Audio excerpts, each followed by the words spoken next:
Buenos días. Empezamos el capítulo 4 de Colosenses hoy. Estamos terminando ya esta carta del apóstol Pablo. Y este capítulo pues es corto y la mayor parte de él pues está centrado en lo que son las salutaciones finales, como los saludos que da el apóstol Pablo a diferentes personas, que nos recuerda que esto es una carta.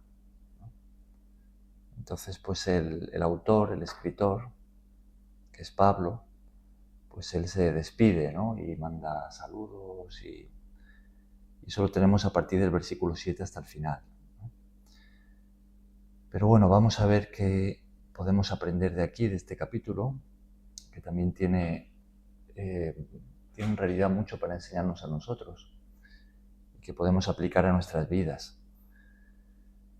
Vamos a hacerlo un poquito diferente hoy, no vamos a leerlo entero, sino vamos a ir leyéndolo poco a poco, ¿vale? Versículo a versículo. Y vamos comentando. Entonces el versículo 1 no lo vamos a leer porque ese en realidad debería de ser el último del capítulo 3, porque está ligado a justo lo que, pues cómo termina el capítulo anterior, ¿no? Y ya lo comentamos, que es esa relación entre siervos y amos, ¿no? Que nosotros lo trasladábamos trayéndolo a nuestros tiempos, pues al mundo laboral, ¿no? Entonces vamos a empezar desde el versículo 2. Bien, entonces vamos a leer ese versículo solamente. Versículo 2. Marieta, ¿lo quieres leer? Perseverar. Eder. Sí, Marieta, adelante. Perseverad en la oración, velad en ella con acción de gracia. ¿Quieres leerlo de nuevo, Marieta? Sí. Perseverad en la oración, velando en ella con acción de gracia. Uh-huh. Podríamos decir que a partir de este versículo 2, ya el apóstol Pablo, que ha escrito pues prácticamente todo lo que él quería transmitir a los hermanos allí en Colosas, que Dios ha querido que esté en la Biblia para todos nosotros, ¿no? Pues ya terminando su carta, él simplemente pues va a dar unas instrucciones finales que son provechosas, que él considera pues importantes, muy importantes diría yo, para la Iglesia, pero ya es como lo final, ¿no? Las últimas instrucciones, porque ya está terminando la carta, antes de empezar con los saludos y las despedidas, ¿no? Entonces, lo que tenemos en este versículo 2, pues fijaos que está en modo imperativo, ¿no? Pablo está hablando como autoridad delegada del Señor y da instrucciones como si estuviera transmitiendo mandatos de parte de Cristo para la Iglesia, para sus discípulos, ¿no? Como ha estado haciendo también en el capítulo anterior y así como hemos estado comentando, ¿no? Entonces, en este versículo 2, ¿cuál es la enseñanza o el mandato? ¿Qué es lo que Pablo le quiere enseñarle aquí a la Iglesia? ¿Qué es lo que les pide o les manda que hagan? Debemos orar, perseverar en la oración, ¿sí? No descuidarnos de la oración, siempre que tiene que haber esa voluntad, ese amor para orar. Porque aquí mismo nos dice, con acción de gracias también. Dar gracias todos los días porque por Él vivimos, por Él estamos vivos y tenemos que reconocer que Él es el dueño de nuestras vidas. Entonces siempre no dejar de orar. No dejar de orar. O sea que Pablo quiere recordar a la Iglesia, en realidad es el Señor el que nos lo recuerda, ¿no? Que oremos. Y perseverando. Palabra tan importante esa, ¿no? Perseverad en la oración. La palabra perseverar, ¿de qué nos habla? ¿Qué significa? Constante. Ser constante. Sí. Algo mantenido en el tiempo, ¿no? También esa palabra implica que a veces no es fácil, ¿no? Que puede haber una dificultad, obstáculos, una oposición.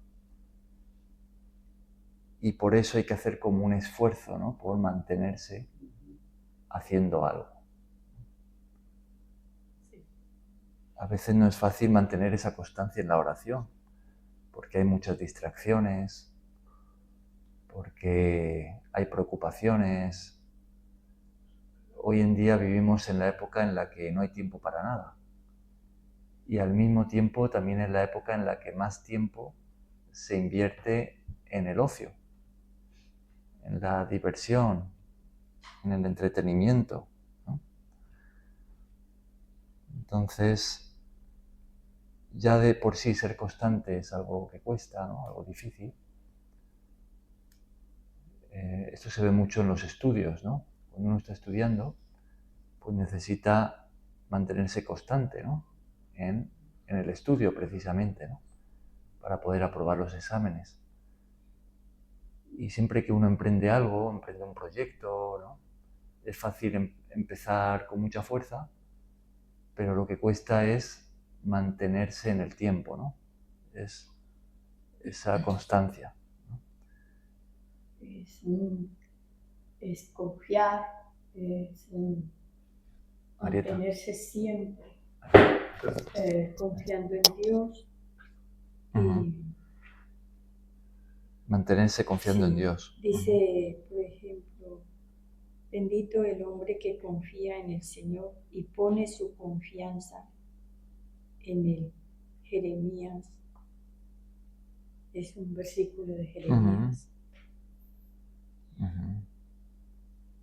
Bueno, la importancia de poner nuestra confianza en Dios y en las cosas de Él, y no poner nuestra confianza en Dios y no en las cosas del mundo. Poner nuestra confianza en Dios, ¿no? Ni tampoco poner nuestra confianza en Dios, siempre estar confiando en Él y no ni en las cosas del mundo, ni en nuestras propias fuerzas. Ni en nuestras propias fuerzas. La oración también tiene mucho que ver con la confianza en Dios, ¿no? Sí. Entonces ese es el... Claro, si tenemos confianza en Dios, pues estamos clamando a Él cada momento, le estamos orando, estamos pendientes de hacer su voluntad. Entonces ese es el mandato que tenemos aquí de parte del Señor. Es que no nos olvidemos de la oración. Al contrario, que perseveremos en la oración. Cuando hablamos de oración, nos referimos a comunicación con Dios.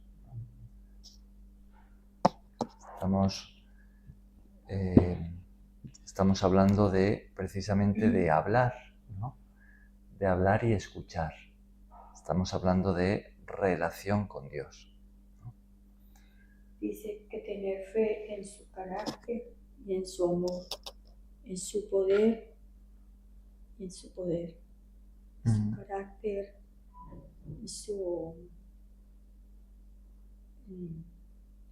en el amor que tiene por nosotros. ¿Eso que es una Biblia de estudio? Sí. ¿De qué comentan? ¿Así es como comenta este versículo? Sí. ¿Sí? Dice, tiene varias citas.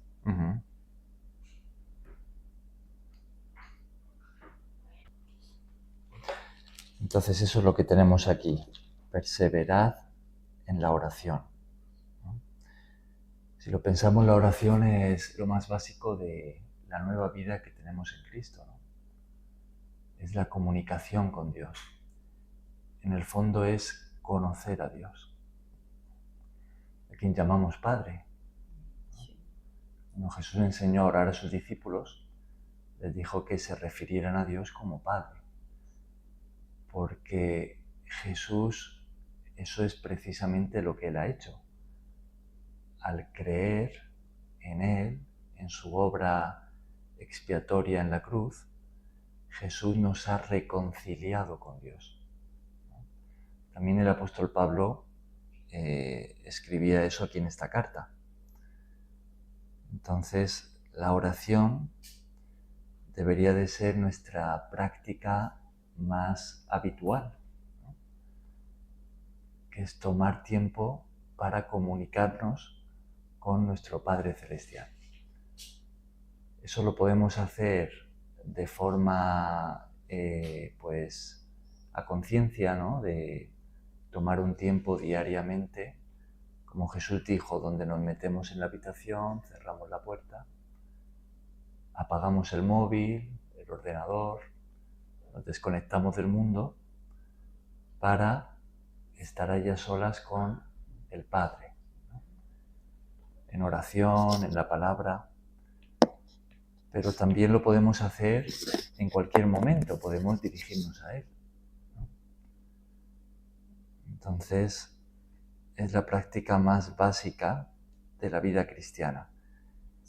Y aquí se nos dice que no la descuidemos, sino que perseveremos en la oración. Fijaos que esto es lo que hacía la Iglesia desde el principio. Si hacemos un momento un salto al libro de Hechos, donde tenemos la historia de los primeros cristianos, vemos en el capítulo 2,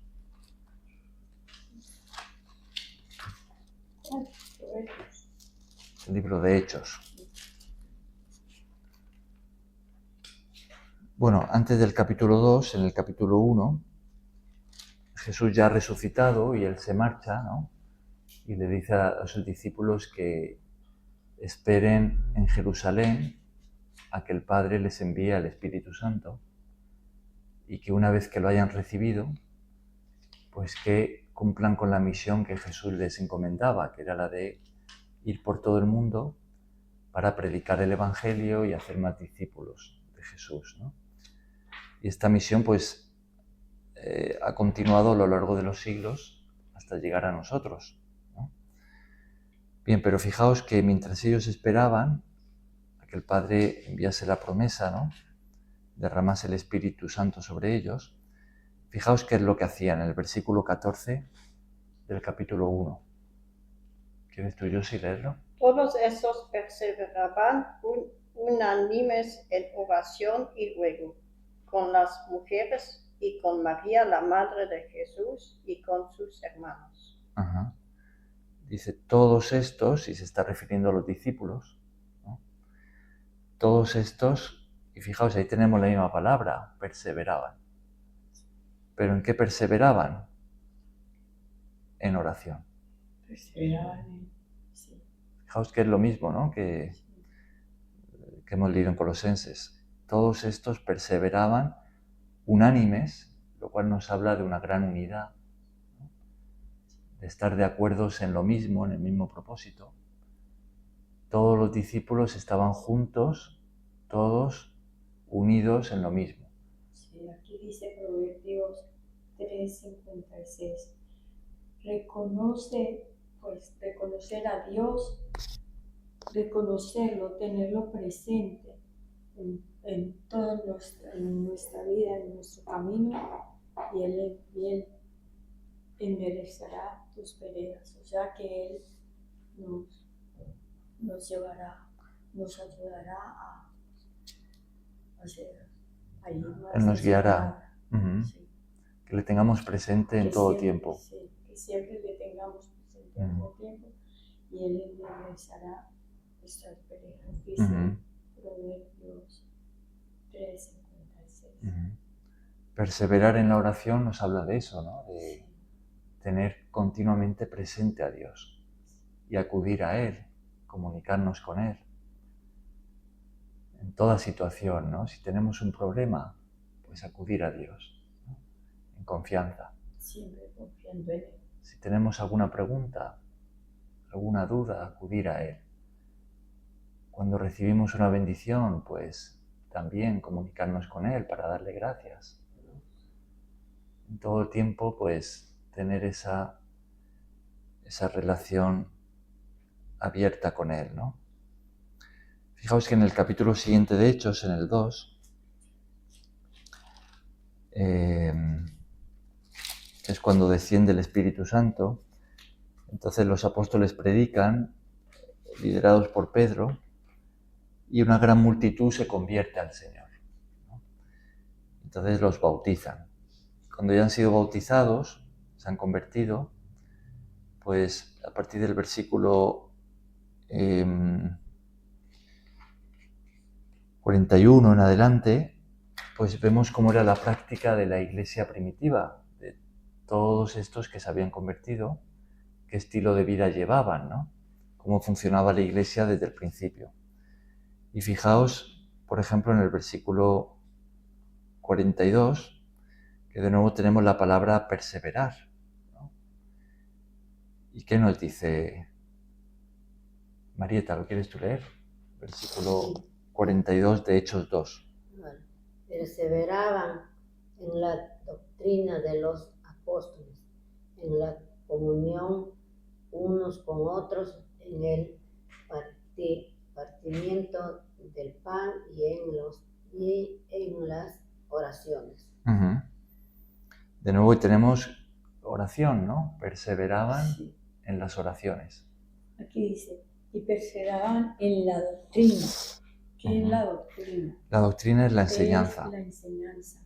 Es decir, en la palabra que nosotros tenemos hoy en el Nuevo Testamento. Enseñaban la doctrina de los apóstoles, en la comunión unos con otros, o sea, en la comunión, o sea, como en la fraternidad. En la fraternidad. Uh-huh. El partimiento del pan. Sí, en la fraternidad. Los domingos que participamos del pan de la cena. Uh-huh. Eso quizá lo veríamos en lo del partimiento del pan, ¿no? Cuando dicen la comunión unos con otros, ahí haría referencia a esas relaciones de hermandad que tenemos unos con otros.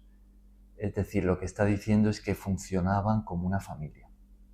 Eso es lo que está diciendo. Ese sábado en la reunión de mujeres lo han hecho también. ¿Lo han hecho en la reunión de mujeres? ¿Sí? Lo del pan y la copa. Uh-huh. Eso sería lo del partimiento del pan, ¿no? Y en las oraciones. Es decir, que la iglesia desde el principio funcionaba de esta manera. Ellos estaban pues juntos recibiendo la enseñanza que transmitían los apóstoles, es decir, permanecían en la palabra, también funcionaban como una familia y recordaban el sacrificio de Jesús, partiendo el pan, la copa, ¿no? Y oraban juntos, ¿no? Perseveraban en la oración. Y luego si siguiéramos, pues podríamos añadir algunas cosas más. Vemos que daban testimonio, vemos el evangelismo, vemos también que lo compartían todo. De nuevo, pues eso, tenemos ese sentir de familia. Dice que estaban juntos y tenían en común todas las cosas. En el versículo 44.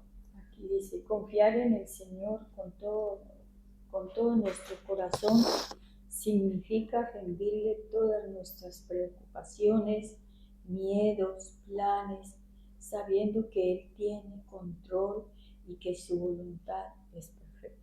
Uh-huh. Esa es la confianza en Dios, ¿no? Sí. Uh-huh. Bien, pues entonces vemos que desde el principio la iglesia funcionaba de esta manera. ¿Por qué? Porque Jesús funcionaba así. La iglesia lo que estaba haciendo era pues poner en práctica lo que aprendieron de Jesús. Los que estuvieron con él pues le conocieron en persona y los que no pues recibían la enseñanza de los apóstoles que fueron testigos de la vida de Jesús, ¿no? Y Jesús funcionaba de esta manera. Jesús estableció una comunidad de discípulos a la que llamó iglesia, trajo este sentir de familia, de que somos hermanos, y enseñó a funcionar en amor unos con otros, en humildad. Jesús era un hombre de oración, ¿no? Entonces enseñó así a sus discípulos y también continuamente les enseñaba la palabra, ¿no? Entonces, desde el comienzo, esta era la práctica habitual de la Iglesia, ¿no? Entonces, volviendo a Colosenses 4, pues vemos que esta es la instrucción que el apóstol Pablo le pasa a los cristianos y así llega a nosotros también, ¿no? Estamos en el versículo 2 y esto es lo que hemos leído, ¿no? Perseverar en la oración. Y fijaos que allí pues hay un añadido, también lo hemos leído, ¿no? Dice, velando en ella, es decir, velando en la oración, con acción de gracias. Velar tiene que ver con mantenerse despierto, con no dormirse. Entonces, nos vamos a mantener despiertos en la oración, nos va a ayudar a perseverar en ella, a mantenernos constantes en la oración, la gratitud a Dios, la acción de gracias. Y nuestra confianza en Él siempre, pase lo que pase. Nuestra confianza en Él, así es. A veces hay hermanos que no saben cómo orar, ¿no? Y han preguntado eso, bueno, ¿y yo cómo oro? Cuando me dirijo a Dios, ¿qué digo? Pues por aquí podemos empezar, por dar gracias, velando en la oración con acción de gracias. Podemos empezar con la gratitud y terminar con la gratitud. Sí. Y en toda nuestra oración siempre debería de haber esta acción de gracias. Sí, darle gracias. Primero darle gracias, después pedirle perdón por todas nuestras faltas. Pedir perdón también es importante, sí. Hay que pedir perdón. Bueno, claro. Yo creo que después de eso, pues pedirle que nos dé entendimiento y voluntad para hacer lo que Él quiere. Porque pues, tenemos que tener voluntad para querer hacer lo que Él quiere. Esa es una buena petición. O sea que vemos que la oración pues tiene diferentes partes, ¿no? Por un lado está dar gracias, por otro pues también está el pedir, ¿no? Claro, o puede estar. Pedir perdón. También está. Debemos reconocer que tenemos maldad en nosotros y entonces pues hacemos lo mal. Entonces pedirle perdón por todo lo que hemos hecho mal y pedirle después voluntad para que Él nos ayude a hacer lo que Él quiere. Esas son buenas peticiones, ¿no? Sí. De hecho, esa es precisamente una de las cosas que leímos aquí que Pablo le pedía a Dios por la Iglesia, que es que les diera entendimiento y conocimiento de su voluntad. ¿Os acordáis cuando leímos eso? Voluntad para hacer lo que Él quiere, para cumplir lo que Dios quiere, la voluntad de Dios. Eso es algo muy bueno para pedirle a Dios, ¿no? Entonces, sin duda en la oración pues podemos pedir, ¿no? Y también pedirle, por ejemplo, fe, porque muchas veces la fe se nos va a los valores. A veces flaqueamos en la fe, ¿no? Sí. Podríamos añadir muchas cosas importantes que podemos pedir a Dios, ¿no? Cuando pedimos, es importante que nos aseguremos de que estamos pidiendo conforme a la voluntad de Dios, ¿no? Algo que le agrada a Él, no simplemente de una forma caprichosa o incluso hasta podemos pedirle a Dios que nos ayude a hacer el mal. Esas oraciones pues no van a ser respondidas. Entonces, eso es algo importante. Hay que acercarse a Él con respeto, con humildad, sí, con humildad, con respeto, sabiendo a quién es que estamos clamando, no a cualquiera por ahí. Claro. Él es nuestro Padre, que Él es nuestro Señor, que Él es nuestro Salvador. O sea que la actitud que tengamos cuando hablamos con Dios, pues también es muy importante, ¿no? Claro. A veces podemos tratar a Dios como el genio de la lámpara mágica, ¿no? ¿Os acordáis de Aladín? Entonces podemos tratarle como que Él es un genio que va a conceder todos nuestros deseos, ¿no? Pero Dios no es así, ¿no? Sin embargo, Él sí nos sostiene. No tendremos a ver una riqueza o en fin, como mucha gente que tiene para llamar la atención, pero sí nos sostiene todos los días. Dios supla nuestras necesidades, ¿no? Sí. Dios es nuestro Padre. Ese es Dios, ¿no? Si estamos en Cristo, por supuesto. Dios es el Padre de aquellos que están en Cristo, ¿no? De los cristianos, de los que somos discípulos de Jesús, de los que hemos respondido a su llamado, al Evangelio, creyendo y arrepintiéndonos del pecado, ¿no? Sí. De cómo vivíamos antes de seguir a Cristo, ¿no? Entonces Dios es nuestro Padre y así debemos de acercarnos a Él, ¿no? Cuando hablamos de Padre, estamos hablando del ser que más nos ama, ¿no? Es difícil pensar en un amor mayor que la que tienen un padre o una madre hacia sus hijos, ¿no? Entonces estamos hablando de un gran amor, ¿no?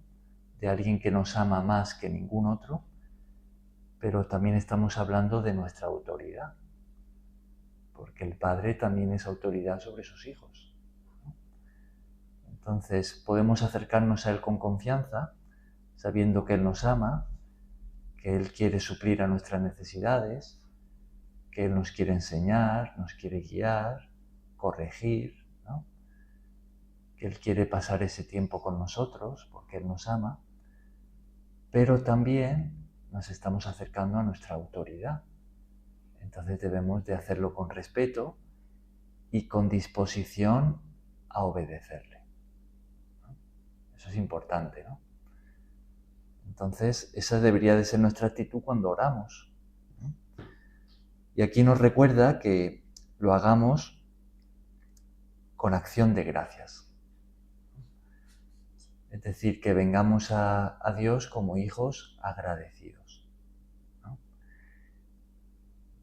¿Creéis que siempre vamos a tener algo por lo que agradecer a Dios? Sí, todos los días.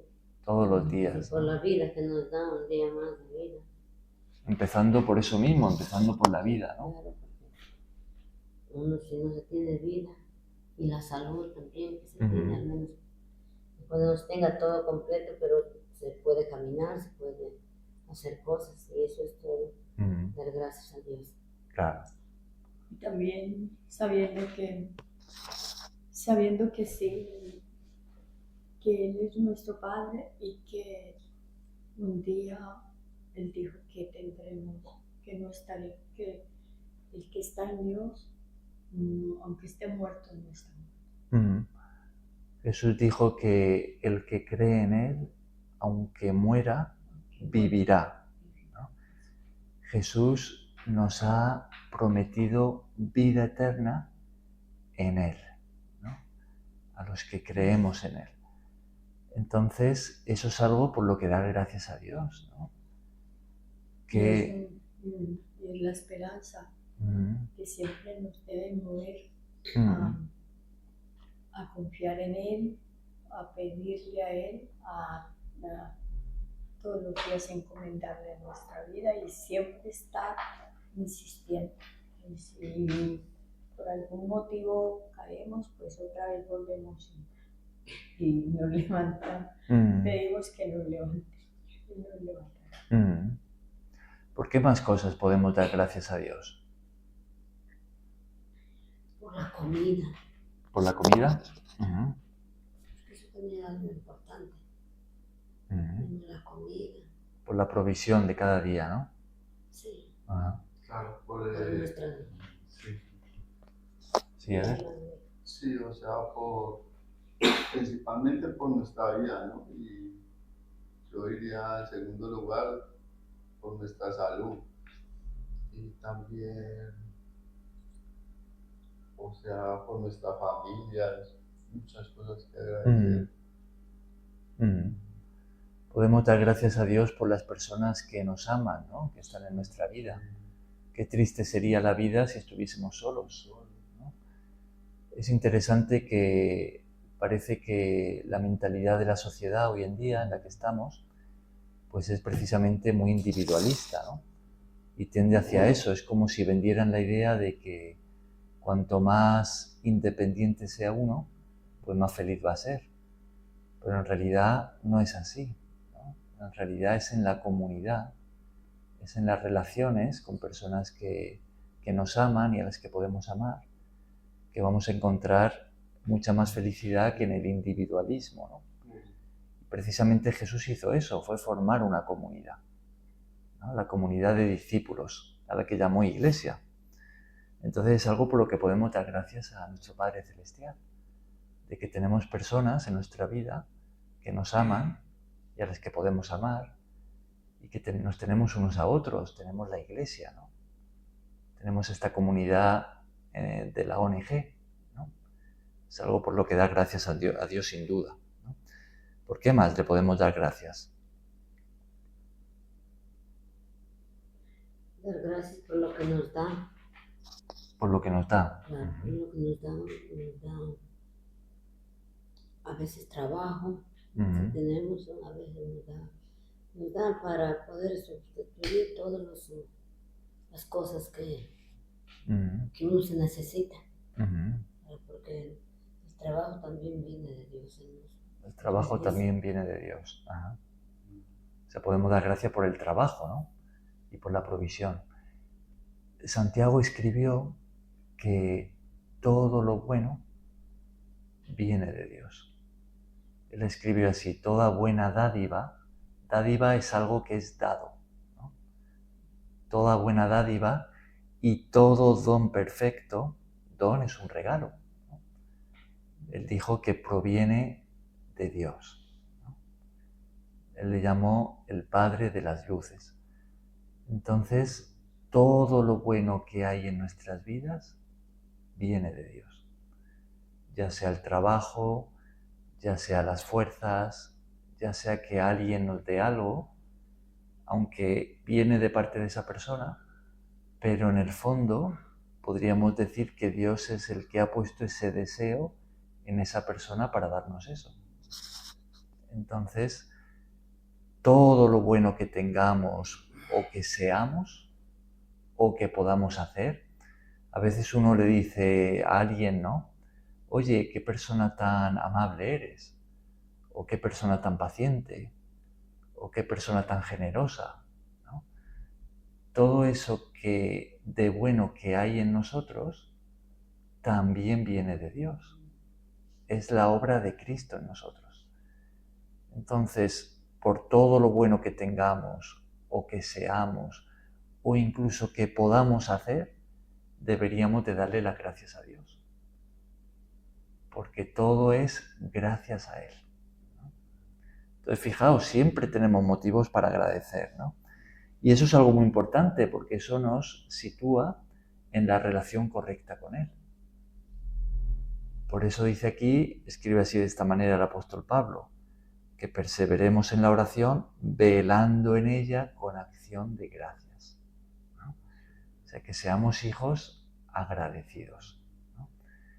Si nos olvidamos de dar gracias a Dios, lo que va a pasar es que nos vamos a volver desagradecidos. Y si somos desagradecidos, pues vamos a volvernos quejumbrosos, ¿no? O sea que vamos a empezar a quejarnos, a exigir, a pensar que Dios nos debe algo, ¿no? Y como no tenemos quizá lo que queremos, pues nos volvemos personas caprichosas y malcriadas, pensando que Dios no nos da lo que nos debería de dar, y empezamos a quejarnos y a murmurar porque nos va mal o porque tenemos situaciones que no nos gustan o problemas del tipo que sean, ¿no? Y eso sería muy malo para nosotros, porque eso lo que hace es estancar nuestro crecimiento espiritual. Eso lo que hace es, pues, apagar la fe. Es desviarnos de la voluntad de Dios, ¿no?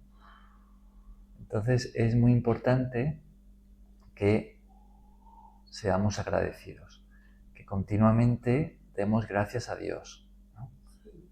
Eso es una señal de madurez también, de crecimiento espiritual. Encomendarle a Él nuestras preocupaciones, nuestros planes, ponerlas en sus manos. Encomendarle a Dios todo, ¿no? Encomendar. Que muchas veces estamos preocupados, ansiosos.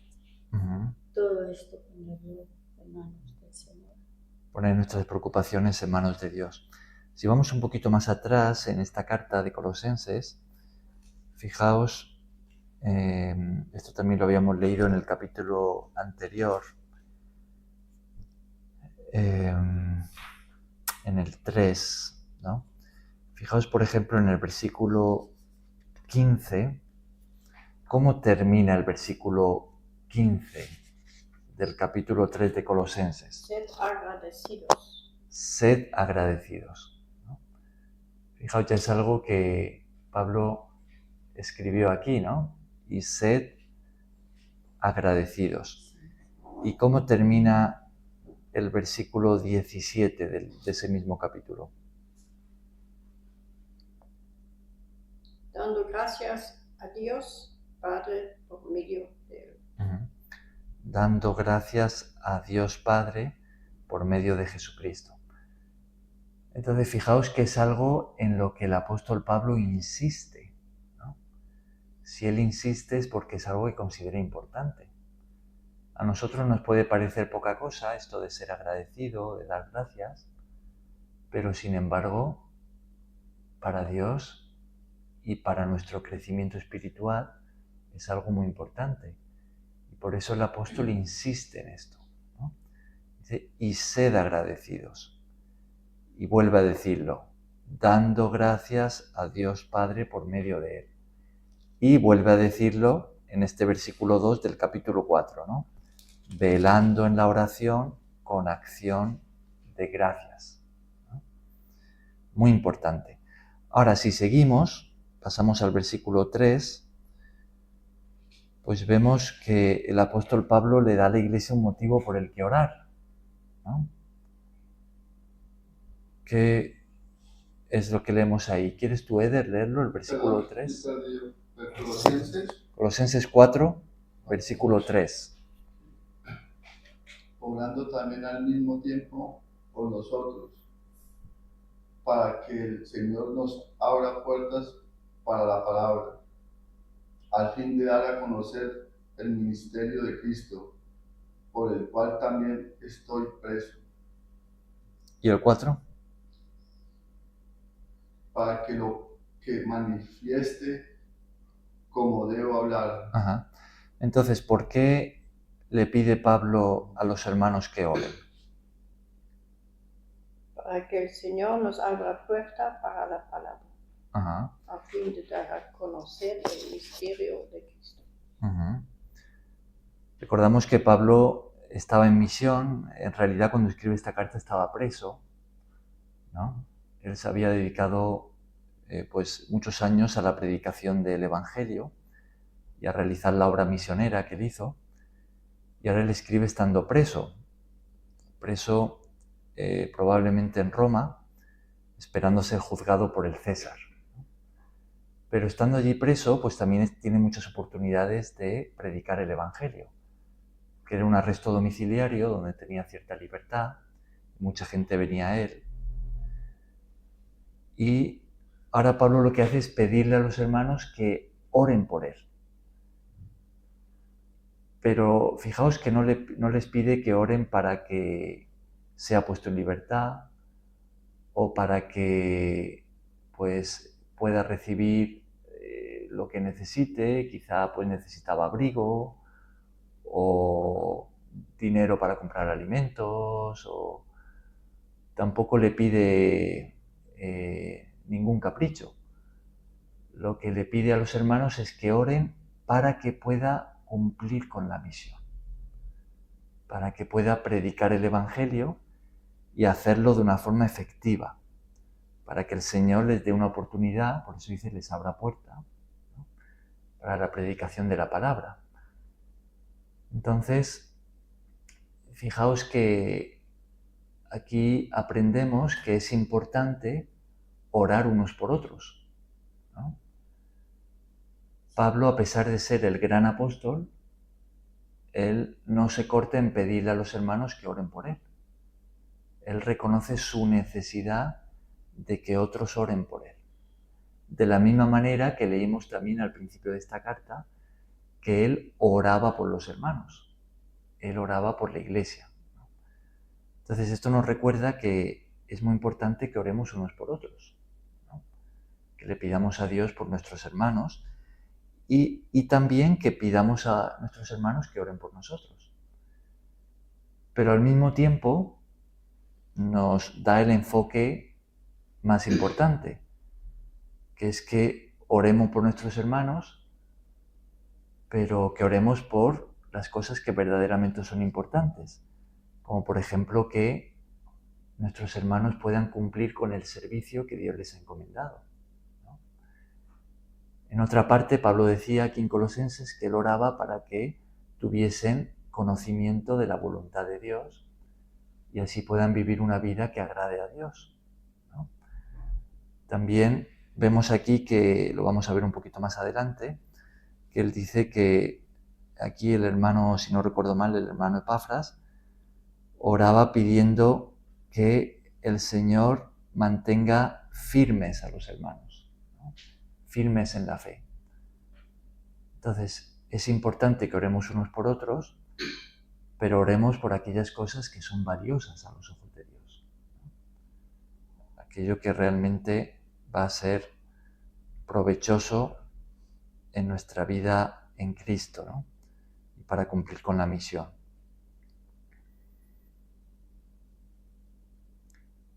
Bien, pues eso es lo que tenemos aquí en relación a la oración, ¿no? Repasamos entonces los versículos 2 al 4.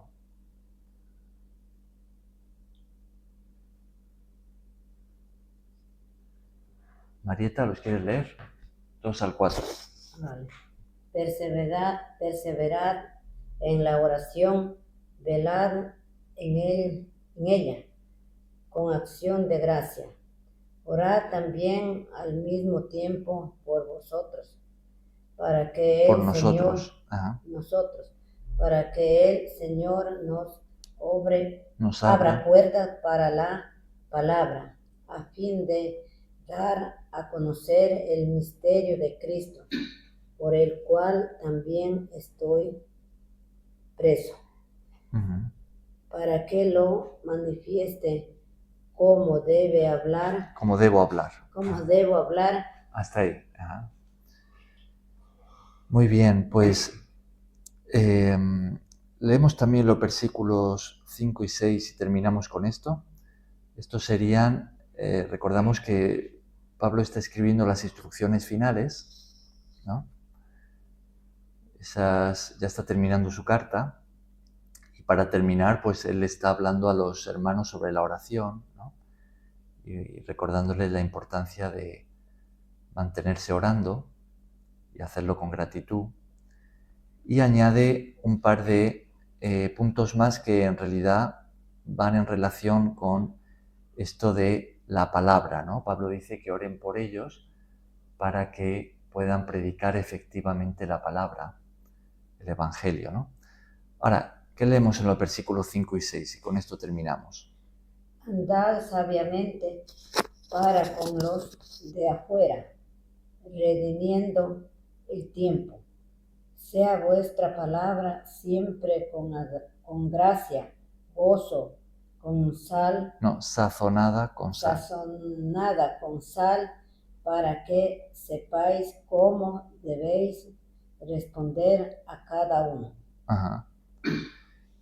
Eso de para que sepáis cómo debéis responder a cada uno, pues fijaos que parece que Pablo tiene lo mismo en mente, ¿no? Pablo le acaba de pedir a los hermanos que oren por él y por los que están con él para poder predicar la palabra a pesar de estar preso, ¿no? Y al decirle ahora a los hermanos que vuestra palabra sea siempre con gracia, sazonada con sal, para que sepáis cómo debéis responder a cada uno, parece que sigue con lo mismo en mente, ¿no? Y es que aprovechéis las oportunidades para dar testimonio del Evangelio, ¿no? Testimonio y que aprendamos todos los que estamos siguiéndole a él, Cristo. Claro. Ahora, ¿cómo entenderíais esto de que vuestra palabra siempre sea con gracia y sazonada con sal? ¿Cómo entenderíais eso? Hablar bien, hablar bien. con amor, con cariño, la persona que se ofrece a hablar con uno. Entonces, bueno, ahora más importante, ahí en la ONG que tenemos a dónde que podemos demostrar nuestra fe o nuestro amor, porque ahí es un puesto ideal para hablar con los que llegan, hablar con amor, con atención. Por eso no ser déspotas, decir tal y tal y tal, no. A veces siempre uno tiene que recordar que Dios nos dice que hablemos con amor, con cariño, también la paciencia tener para poder que nuestras palabras no salgan palabras groseras o palabras malas. Por algunos esto queda difícil. Sí, a veces hace difícil, ¿no? Porque seguimos teniendo una carne, ¿no? Una naturaleza humana corrompida. Pero eso es lo que el Señor nos pide, es que nos tratemos con amor, ¿no? Entre nosotros, pues siempre debería de ser así. Esa es una aplicación que tenemos para hacer aquí en la ONG, es que nunca deberíamos de hablarnos sin amor unos a otros, ¿no?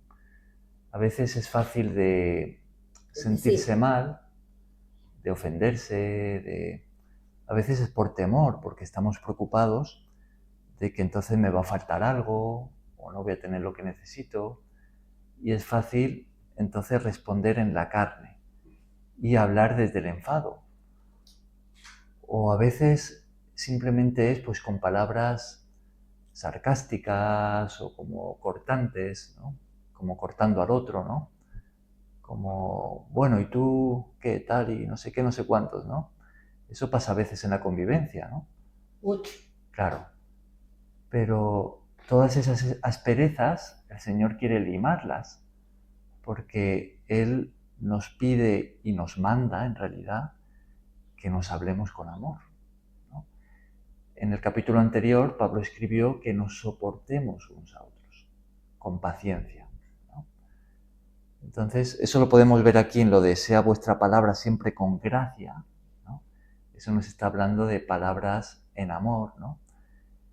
Y enfocado en el evangelismo, que es seguramente lo que Pablo tiene en mente cuando escribe esto, pues también, ¿no? O sea, cuando compartimos el evangelio con otros, pues debemos de hacerlo en amor, ¿no? No desde una manera, con una actitud distinta, ¿no? Ahora, cuando dice sazonada con sal, ¿no? La sal, que Jesús dijo, soy la sal del mundo, ¿no? La sal sirve para preservar los alimentos porque mata las bacterias y todos los bichos, ¿no? Entonces, esto quizá pues podríamos interpretarlo de esta manera, y es que cuando predicamos el Evangelio debemos de hacerlo siempre en amor, con palabras amables, amorosas, pero diciendo la verdad. Y la verdad a veces confronta, ¿no? Porque señala el pecado, ¿no? Dice el Señor, nos manda que nos arrepintamos. Porque si no nos arrepentimos y abrazamos el Evangelio, recibimos al Señor Jesús, entonces uno va a acabar en el infierno, ¿no? Y esa verdad le confronta a uno, es como que le sacude, ¿no? Dice, oye, o uno se enfada con el que le está diciendo eso y se cierra, o se humilla y se arrepiente para recibir al Señor Jesús y cambiar de vida, ¿no? Entonces nuestra palabra cuando predicamos debe de ser en amor, pero también debe de decir la verdad del Evangelio, ¿no? Y señalar lo que está mal y llamar al arrepentimiento. Bien, fijaos en el versículo 5 que dice: andad sabiamente para con los de afuera, redimiendo el tiempo. Redimiendo el tiempo, en otras traducciones dice aprovechando el tiempo. Que aprovechemos el tiempo. Y si seguimos en la misma línea, seguramente tiene Pablo en mente porque está escribiendo de esto, de predicar la palabra, pues podríamos aplicarlo a nosotros de esta manera, y es que no perdamos el tiempo, sino que nos ocupemos en la misión que Cristo nos ha encomendado.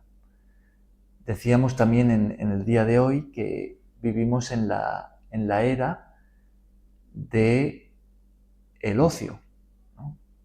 Del entretenimiento, de la diversión, donde es muy fácil precisamente perder el tiempo, ¿no? En un montón de ofertas que nos da el mundo, ¿no?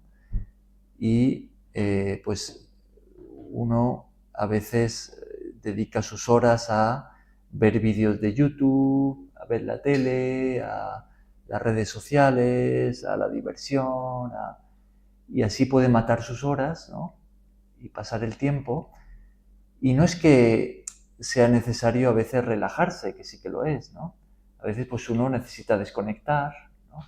Y hacer algo distinto y calmar la mente y relajarse. Y todo eso está muy bien, pero no debemos de perder de vista o de desenfocarnos de la misión, que el Señor nos ha encomendado un servicio, ¿no? Que prediquemos el Evangelio, que le sirvamos aplicándolo nosotros pues en el lugar donde estamos, en el trabajo de la ONG, ¿no? Entonces, si descuidamos eso, pues podemos acabar perdiendo el tiempo. Otra forma de aplicarlo es que no perdamos las oportunidades que Dios nos da, quizá con nuestra familia, con amigos, con vecinos, para precisamente transmitirles la palabra, para hablarles de Jesús, para predicar el Evangelio. Que no perdamos el tiempo en ese sentido, ¿no?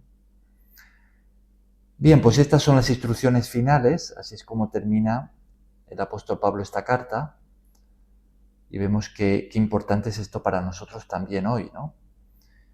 Y ya lo último que queda, que veremos mañana, si Dios lo permite, pues es desde el versículo 7 hasta el final, donde ya tenemos las despedidas, las salutaciones finales, y vamos a ver que incluso de eso también podemos sacar una enseñanza para nosotros hoy.